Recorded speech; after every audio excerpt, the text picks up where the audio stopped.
completing the sums of exercises and certain illustrations beyond 4 point, after 4.1 we have completed.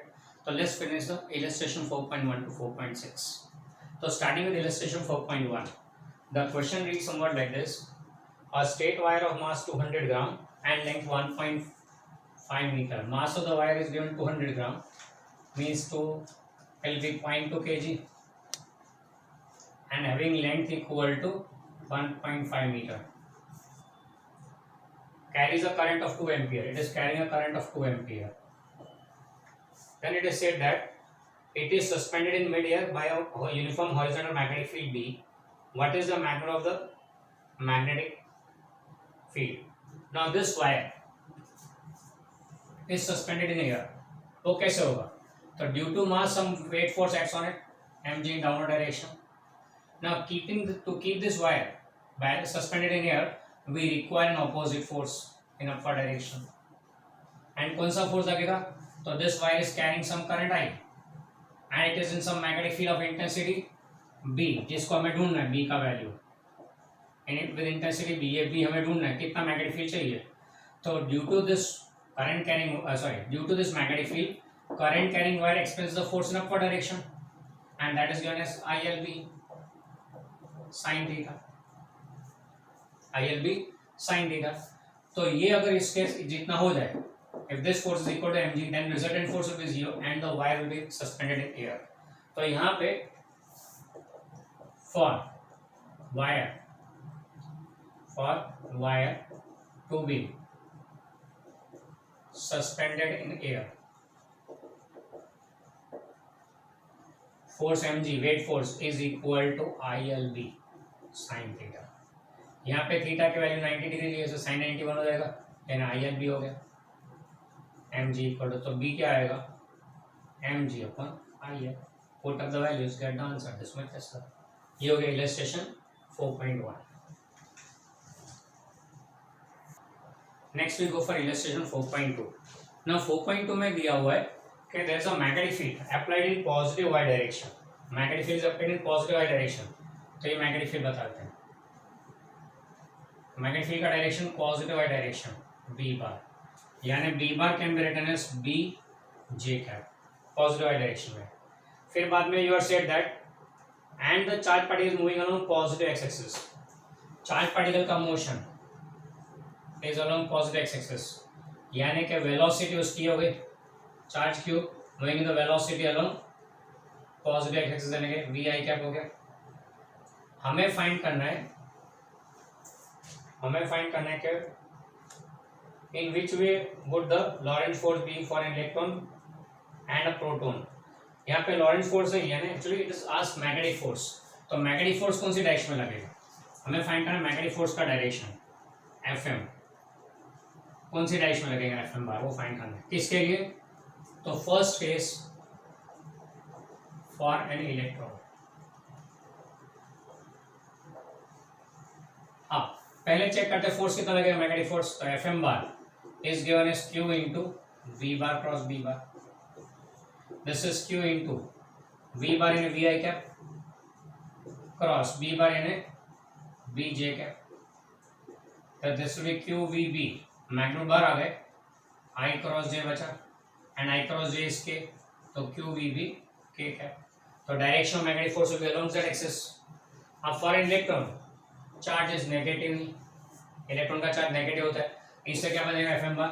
Therefore FM bar will be equal to negative EVB K cap, यानी कि EVB into negative K cap. Therefore FM bar will be along negative Z axis. उस case में charge पे force negative Z axis के direction में लगेगा.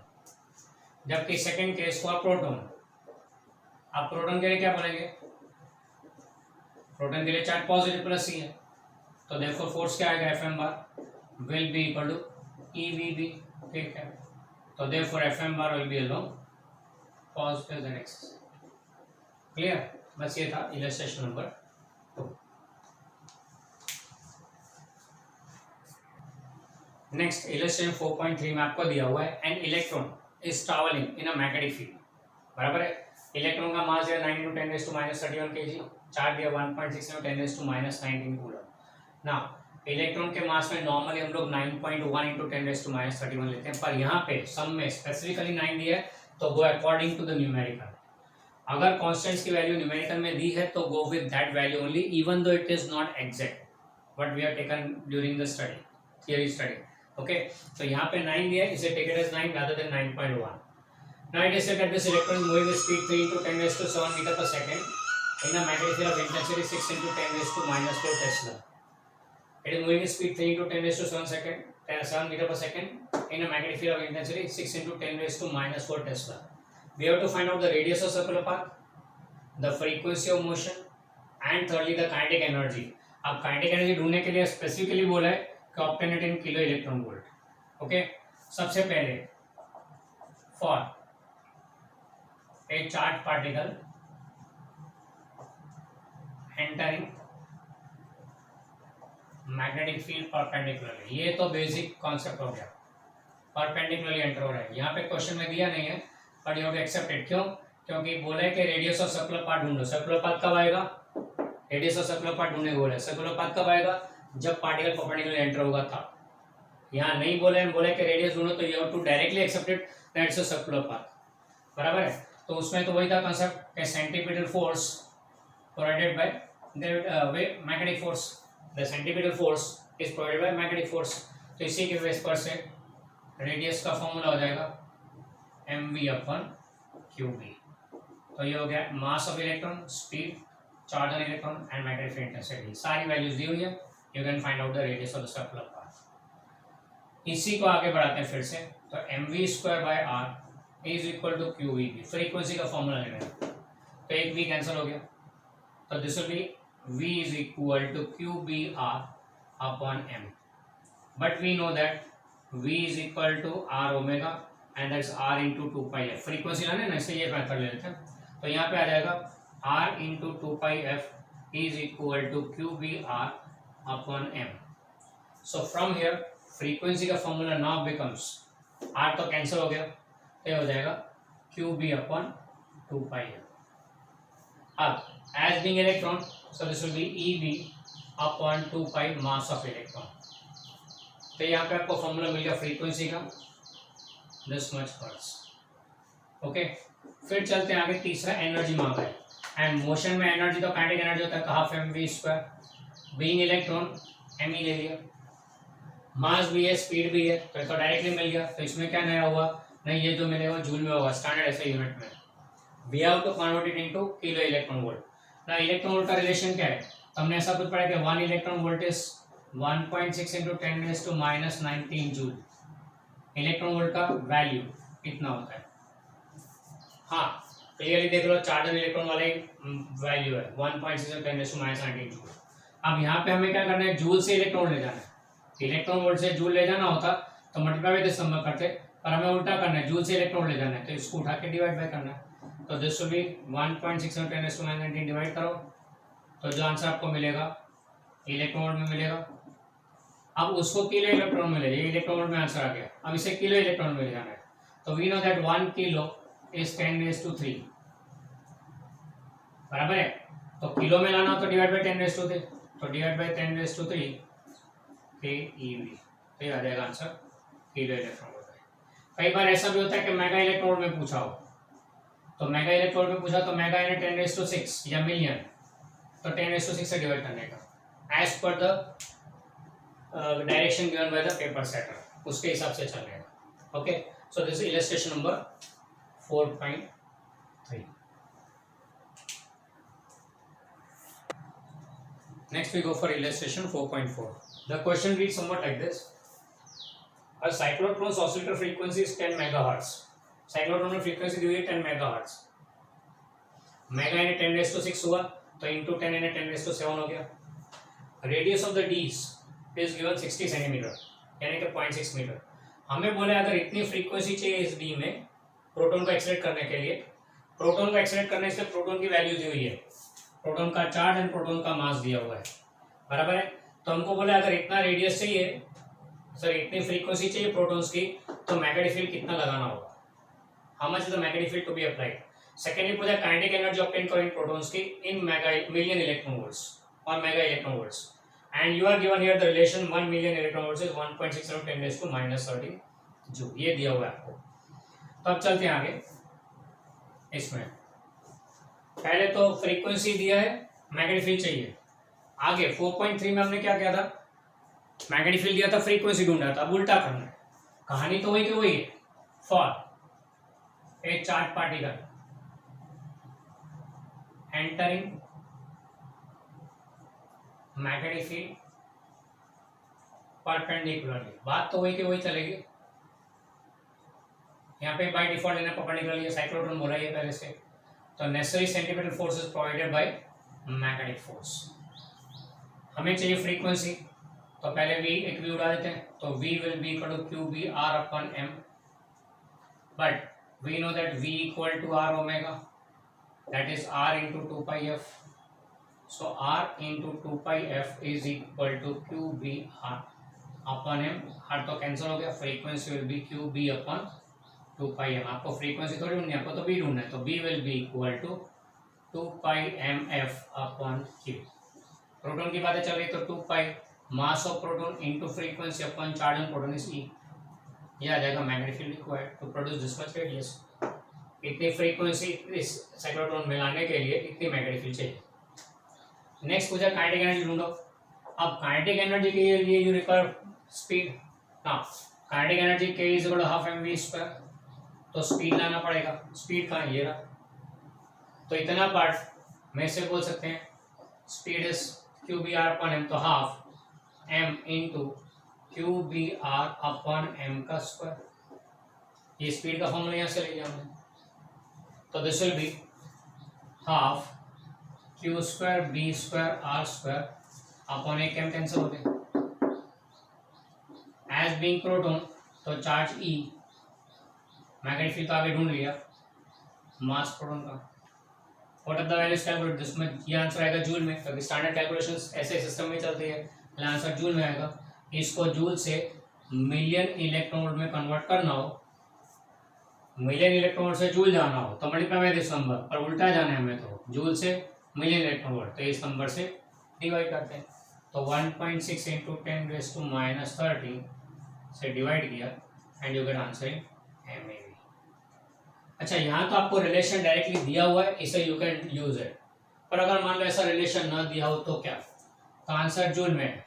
तो पहला स्टेप उसे इलेक्ट्रॉन में कन्वर्ट करें, कैसे, 1.6 × 10⁻19 से डिवाइड कर दो, तो यह जाएगा इलेक्ट्रॉन में।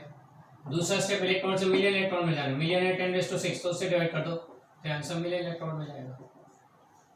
Okay, so that's how you can do दो स्टेप। इलेक्ट्रॉन में कन्वर्ट करने के लिए इससे डिवाइड करना है, मिलियन इलेक्ट्रॉन के लिए 10⁻6 है, एंड किलो बोला तो 10⁻3 जाएगा। Okay, so that way you can do. यहाँ डायरेक्टली दिया हुआ, इससे डायरेक्टली यूज कर रहे हैं। अगर नहीं दिया होता ऐसा कोई रिलेशन डायरेक्टली, तो you can go by this method. ये मेथड हमने इलस्ट्रेशन 4.3 में भी किया हुआ है। Next we go for illustration 4.5। ना इलस्ट्रेशन 4.5 में आपको दिया हुआ है एक छोटा सा करंट एलिमेंट है जिसका लेंथ डेल्टा एक्स है, and delta x is given 1 centimetre. ये लेंथ 1 सेंटीमीटर दिया हुआ है, यानी कि 0.01 मीटर हो गया। This element is placed on x-axis, and the current of 10 ampere is flowing through this element along x-axis. यानी करंट का 10 ampere value and direction along x-axis, बराबर है। फिर हमें बोला है कि इस करंट एलिमेंट से 5.5 मीटर दूर पॉइंट P है, यहाँ पे ऑन y-axis, वहां पे उसका मैग्नेटिक फील्ड इंटेंसिटी ढूंढो। Magnetic field intensity due to this current element at point P is required, बराबर है। तो इसको तो एक तो अप्रोच कैसे लेते हैं, जो बुक ने दिया हुआ है, क्लासिकल अप्रोच लेते हैं पहले, अकॉर्डिंग टू बायो-सावर्ट्स लॉ।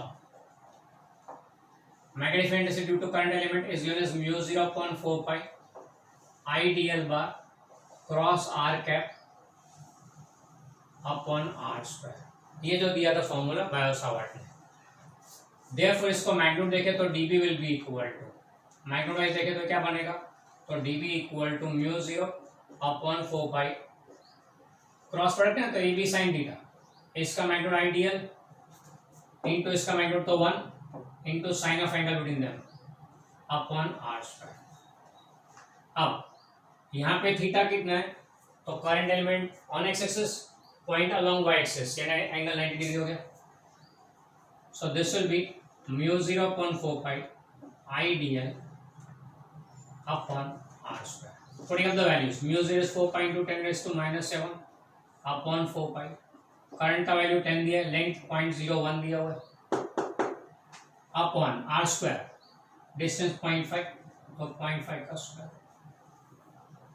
तो देखा जाए तो 4 pi कैंसिल हो गया, 10 raised to 7 माइनस, यानी माइनस 6 माइनस 8 एंड नीचे 0.4 का square 0.25, then this will be 4 into 10 raised to minus 8 tesla. ये मैग्नेटिक फील्ड की वैल्यू हो गई एट पॉइंट P. अब इसका डायरेक्शन, तो डायरेक्शन ऑफ मैग्नेटिक फील्ड से dv बार, तो उसके लिए क्या करेंगे, क्रॉस प्रोडक्ट पे कॉन्सेंट्रेट करते हैं. IDL bar, sorry, direction of dv bar भी along IDL bar cross r cap. अब IDL बार IDL है, उसका डायरेक्शन I cap along x axis है, cross r cap magnitude 1 direction along y axis, यानी j कैप हो गया. अब मैग्नीट्यूड बाहर निकाल दो, IDL, ये देखो ये IDL इंटू 1 मैग्नीट्यूड बाहर आ गया, बचा क्या I cross j, and I cross j is k cap, तो therefore direction along positive z axis, direction along positive z axis. ये क्लासिकल मेथड बायो-सावर्ट्स लॉ से लेके, बराबर है, फाइन, गलत नहीं है, बिल्कुल सही है, बुक ने ये मेथड दिया हुआ है. पर हम लोग दूसरे मेथड देखते हैं. क्या, for a wire, for a straight wire, magnetic field का फॉर्मूला क्या होता है, B is equal to mu 0 I upon 2 pi r, बराबर है. तो this will be 4 pi into 10 raised to minus 7 into I 10 ampere upon 2 pi into 0.5, बराबर है. 2 pi 0.5 गया तो 1 हो गया, pi उड़ गया, तो this will be 4 into 10 raised to, sorry, I is 10 ampere. हाँ, ओके, तो ये हो जाता है 4 into 10 raised to minus 6 Tesla. ये वैल्यू हो गया यूजिंग दिस फॉर्मूला, जो हम लोग डायरेक्ट लेते हैं, पर आंसर देखो सेट नहीं हुआ. क्यों, व्हाई दिस मिसमैच? तो ओनली रीजन इज ये छोटा सा एलिमेंट है and this is for a very long straight wire, तो वेरी लॉन्ग स्ट्रेट वायर वाला फॉर्मूला यहाँ नहीं लगेगा, इसलिए ये मेथड से नहीं जाएगा. When it is given very small element, go by this. Okay, हाँ, डायरेक्शन के लिए क्या बोलोगे, तो इसमें क्या था डायरेक्शन का method, using right hand thumb rule, hold the wire in the right hand such that thumb is the direction of current, fingers envelope shows the direction of magnetic field. तो फिंगर्स यूं envelope कर रही है, तो wire के ऊपर point P है, तो ऊपर देखो तो फिंगर बाहर की तरफ आ रही है, बाहर की तरफ मतलब x y एंड तीसरा z हो गया, तो लॉन्ग पॉजिटिव z एक्सिस. तो ये मेथड से आप डायरेक्शन फाइंड कर सकते हैं, और वैल्यू के लिए please don't go for this formula. Okay, so classical method से ही चलना है.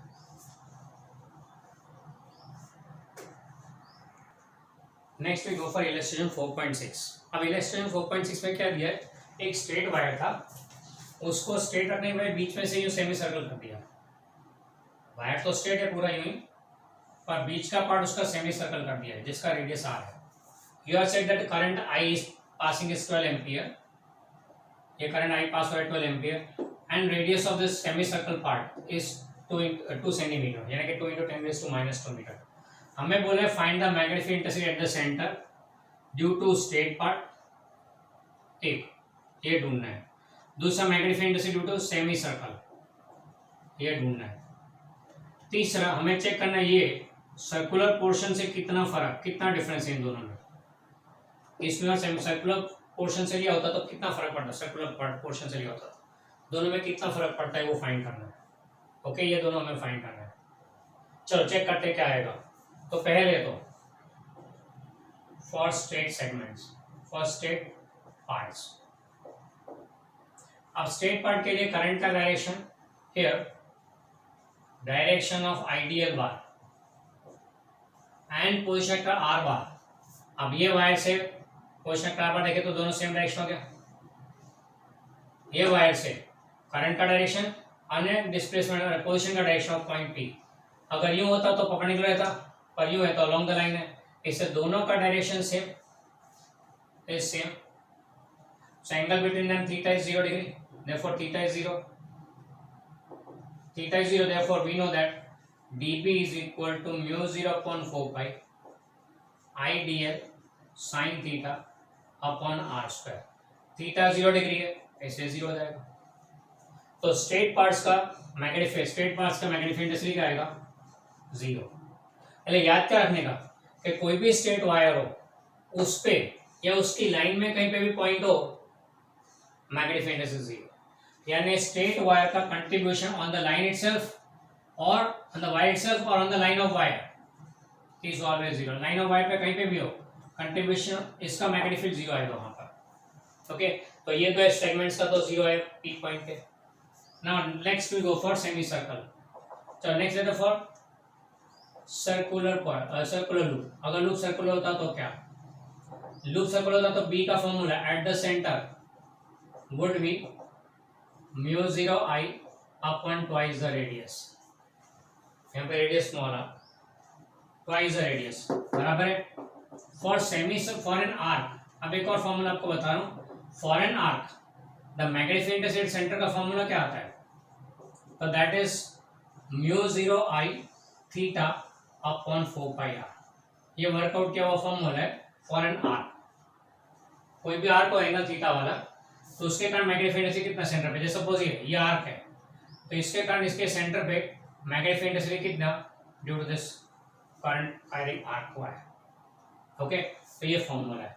Now here as semi circle, अभी यहाँ पे हमारे केस में सेमी सर्कल है, तो therefore theta will be as it's a semi circle, theta will be 180 degree यानी कि पाई रेडियन। तो देयरफॉर बी एट सेंटर क्या आएगा? Mu 0 I into pi upon 4 pi R, यानी कि L B mu 0 I upon 4 R. Compare करो circular loop से, आधा हो गया, तो this is B due to circular by 2। Circular से आधा हो जाएगा सेमी सर्कल के केस में। Okay, direction of magnetic field का क्या? Right hand thumb rule, fingers in direction of magnetic field, sorry current, thumb shows the direction of magnetic field. तो यहाँ पे इस केस में परपेंडिकुलरली इनवर्ड आएगा मैग्नेटिक फील्ड का direction, perpendicularly inward. Intensity given by mu 0 upon 4 pi R, आपके पास I भी है, रेडियस भी है, you can calculate the value also. यहाँ पे वैल्यू कैलकुलेट करें तो दोनों इससे आधा आएगा, ये we can compare them.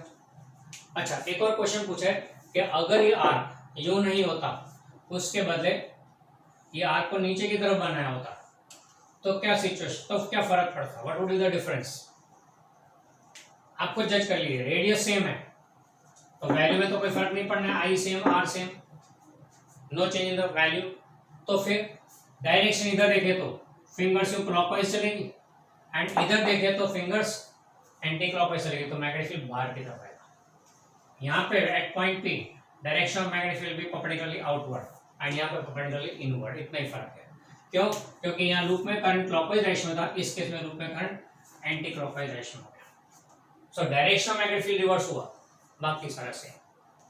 Is this clear? ये हो गया इलस्ट्रेशन 4.6। 4.7 से लेकर 4.11 तक हमने कर लिया है। 4.11 में एक लास्ट पार्ट सी बाकी है, वो हम लोग ले लेते हैं and that will complete the illustrations also. तो next we are going for 4.11 c part. Next we go on for illustration 4.11। अब आगे हमने ए और बी पार्ट कर लिया, पर फिर से एक बार देख लेते हैं उसको, ताकि कंटिन्यूएशन में अपने को ख्याल है कि सम में क्या चल रहा है। You are given a circular coil having 100 turns and radius 10 centimeter. Circular coil में 100 turns है, हर एक का radius 10 centimeter है, and a current of 3.2 ampere is flowing through it. सबसे पहला मांगा है magnetic intensity at the centre. Magnetic intensity at the centre कितना होगा? तो formula for B at centre is mu 0 I upon twice the radius. पर यहाँ n turns है, एक टर्न में करंट 3.2 एम्पियर है, तो n टर्न्स में कितना होगा? एन आई। अगर n टर्न्स है तो मल्टीप्लाई n कर देगा। So that's a part. दूसरे पार्ट में मांगा है मैग्नेटिक मोमेंट ढूंढो इसका, इस कॉइल का। तो मैग्नेटिक मोमेंट का फॉर्मूला क्या होता है? I into A, current into area.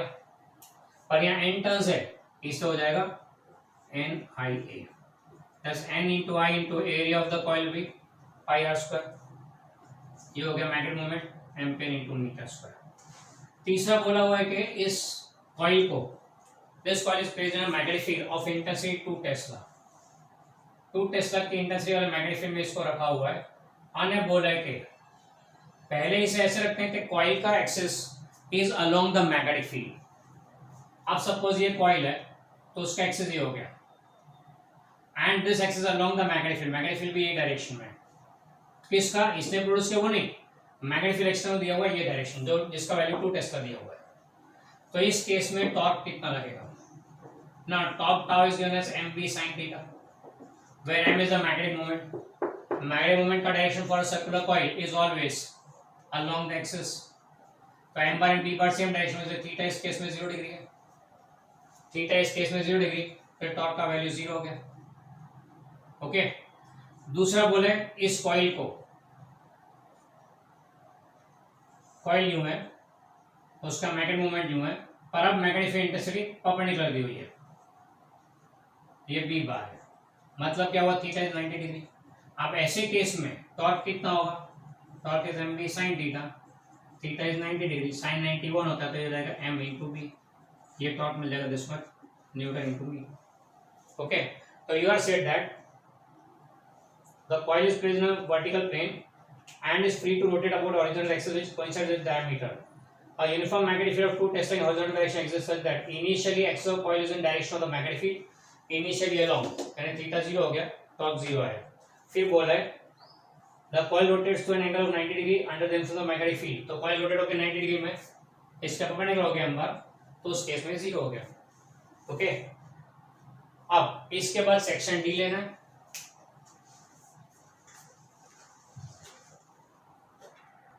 चलो सेक्शन डी में बोला हुआ है कि कॉइल को रोटेट किया so that axis changes from 0 to 90 degree angle with the magnetic field. पहले एक्सिस पैरेलल था कॉइल का, axis was parallel to the magnetic field, फिर इसको रोटेट करके 90 डिग्री किया। तो during this rotation angular speed कितना एक्वायर किया इस कॉइल ने, वो फाइंड करना है। How much is angular speed acquired, तो अगर थीटा 1 इज 0 इनिशियली, उस टाइम एंगुलर स्पीड 0 है, फिर थीटा टू 90 डिग्री तब एंगुलर स्पीड कितना होगा वो फाइंड करना है। Here also provided one information that moment of inertia of this coil is given as 0.1 kg meter square. Now, to obtain this, we have to give a mathematical treatment. कृपया steps को ध्यान से देखें। Initially यहाँ पे magnetic field लग रहा है, क्यों? Sorry, magnetic field there will be a torque due to magnetic field. So, torque acting on coil due to magnetic field. कितना है ये टॉर्क? तो tau is equal to M B sine theta. Okay, it will be M B sine theta. फिर बाद में इसको एक equation बोलते हैं, also torque tau is I alpha, where I is the moment of inertia. Alpha क्या है? Angular acceleration, so can be given as d omega by d t, d omega by d t. This can also be written as I M into changing the variable d theta multiply divide कर दिया।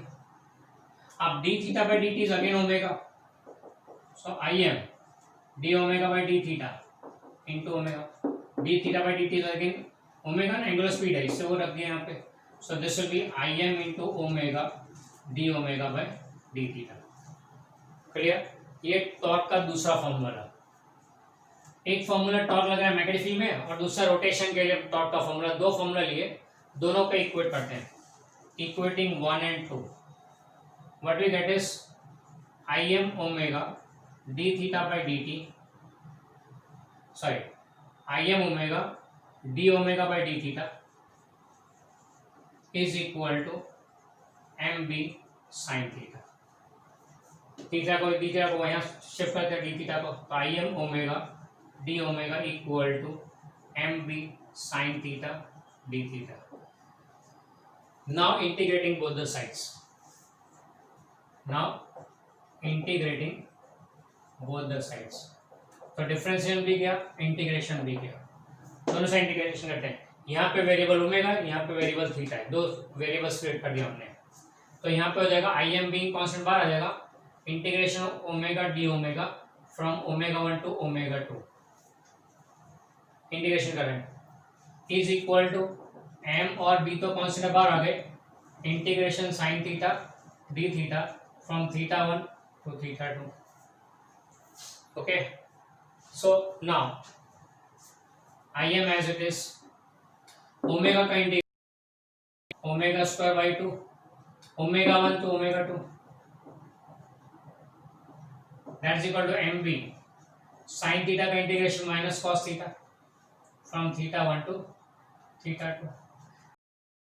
तो यहाँ पे I M omega square by 2, lower limit omega की 0, upper limit is omega, that's equal to M B negative cos theta, lower limit 0, upper limit 90 degree. Now putting upper limit minus lower limit, पहले upper limit रखा omega की जगह, minus lower limit रखे is equal to M B, इसमें लेता हूँ M B cos sorry negative cos 90 degree minus negative cos 0। Okay, so this comes out to be M B cos 90 तो 0 होता है, माइनस माइनस प्लस हो गया, cos 0 1 होता है, तो एम बी आ गया। तो therefore what you get is I M omega square by 2 equal to M into B. तो ओमेगा क्या आएगा 2 M B upon I M by root, that's all. ये हो गया angular speed acquired that is in radian per second. Clear, ये mathematical treatment दिया। अगर आपको यही mathematical formula more simple method से चाहिए तो इसको हम यूँ भी ले सकते हैं। याद होगा ऑसिलेशन मैग्नेटोमीटर के केस में प्रेडिक्ट टाइम का formula 2 pi root I M upon M B लिया था, बराबर है, ये फॉर्मूला हमने लिया था। हमें अब एंगुलर फ्रीक्वेंसी चाहिए, तो omega is 2 pi F that is 2 pi by T. Okay, so that also you can do, ये 2 पाई बाई टी करो इसको, थोड़ी घड़ी से ये उल्टा हो जाएगा, 2 पाई उड़ गया and root of M B upon I M. ये 2 का फॉर्मूला क्यों आया, ये ले सकते थे पर कब, जब एंगुलर स्पीड कांस्टेंट हो तो, पर यहाँ तो वेरिंग एंगुलर स्पीड है, इससे यहाँ एवरेज वैल्यू हो गया, इधर 2 का करेक्ट होगा। इससे इसमें से देखिए तो यू कैन ऑब्टेन दिस वाला फॉर्मूला, पर एंगुलर स्पीड कांस्टेंट तो you can go directly this way, नहीं तो as it is varying from 0 to omega therefore you have to go by this way. इसीलिए इतना बड़ा मैथमेटिकल ट्रीटमेंट किया गया है, वैसे नॉर्मली ये सिंपल फॉर्मूला से हो जाता था। Okay, so that's B portion of 4.11 and that completes the sums of exercise illustrations also, यानी चैप्टर 4 के टेक्स्ट बुक के न्यूमेरिकल्स फॉर्मली खत्म हुए। Next will go for assignment of chapter number 4।